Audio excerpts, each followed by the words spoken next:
merong umorder sa atin sa TikTok shop. Big shoutout kay Boss Hugo Man. 110 ng taga Cavite, taga Tabora, Cavite, General Emilio Aguinaldo, Cavite.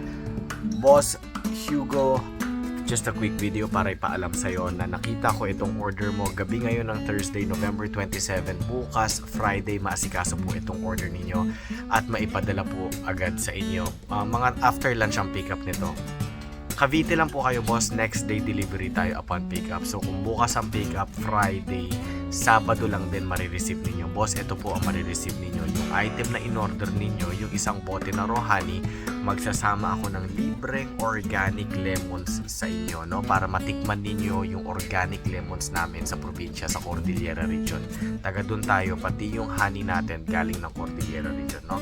Para hindi nyo na kailangan bumili ng kalamansi o lemon pa, mas makakatipid pa kayo. May libreng organic lemons, no? So this is just a quick video, boss, to update you na nakita namin ang order mo. Bukas ang preparation at pick up, Sabado lang din marireceive ninyo, no? Boss, maraming salamat. I'll update you tomorrow. God bless you.